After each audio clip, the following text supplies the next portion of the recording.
অনেক পুরনো একটা বিমানবন্দর।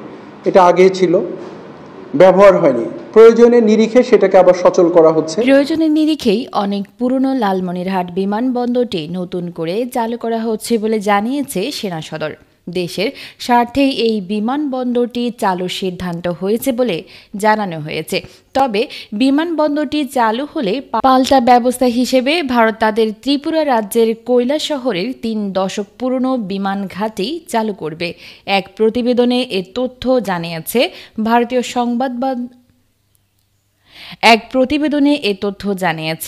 ভারতীয় সংবাদ মাধ্যম এনডিটিভি। গণমাধ্যমটি বিশেষ প্রতিনিধি রত্নদীপ চৌধুরীর এই প্রতিবেদনে দাবি করা হয়েছে, চীনের সহযোগিতায় দ্বিতীয় বিশ্বযুদ্ধের সময়কার লালমনিরহাট বিমানবন্দর পুনরায় চালু করার পরিকল্পনা করছে বাংলাদেশ। যদিও গতকাল সোমবার সেনা সদরে এক ব্রিফিংয়ে বাংলাদেশ সেনাবাহিনীর মিলিটারি অপারেশনস অধিদপ্তরের পরিচালক ব্রিগেডিয়ার জেনারেল মোহাম্মদ নাজিমুদ্দৌলা জানান, দীর্ঘদিন অব্যবহৃত থাকা লালমনিরহাট বিমানবন্দরটি প্রয়োজনীয়তার ভিত্তিতে সচল করা হচ্ছে। তিনি সঙ্গে এও জানান, চীনা কোনো সংস্থা বিমানবন্দরটি ব্যবহার করবে কিনা এ ব্যাপারে তাদের কাছে কোনো তথ্য নেই।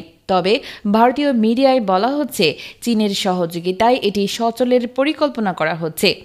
এনডিটিভি বলেছে, রংপুর বিভাগের লালমনিরহাট বিমানবন্দরটি সচল করার বিষয়টি ভারতীয় প্রশাসনে সতর্কতা তৈরি করেছে, কারণ তাদের আশঙ্কা এখানে চীনের সামরিক বাহিনীর অবকাঠামো থাকবে, যা ভারত বাংলাদেশ সীমান্ত থেকে মাত্র ২০ কিলোমিটার দূরে অবস্থিত।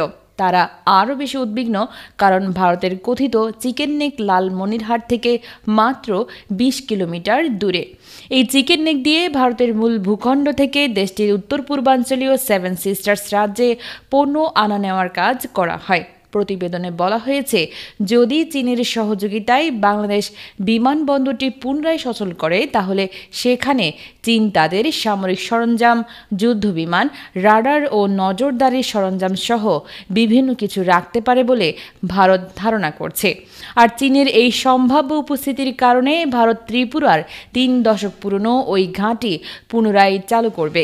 যদিও এটি বেসামরিক কাজের জন্য চালু করা হবে, তবে এটিতে থাকা অবকাঠামো উন্নত করা হবে, যেন যুদ্ধবিমান ও সাধারণ বিমান ওঠানামা করতে পারে এবং যুদ্ধ বাধলে এটির মাধ্যমে জ্বালানি সরবরাহ করা যায়।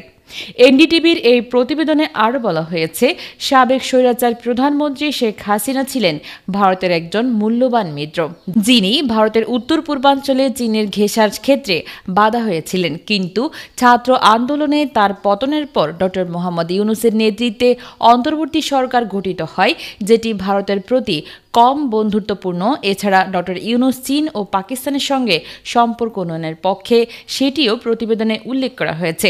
সংবাদ মাধ্যমটি বলেছে, ভারতীয় সীমান্ত থেকে মাত্র কয়েক মিনিটের দূরত্বে বাংলাদেশের বিমানবন্দর পুনরায় চালুর বিষয়টি ভারতের জন্য বেশ উদ্বেগের।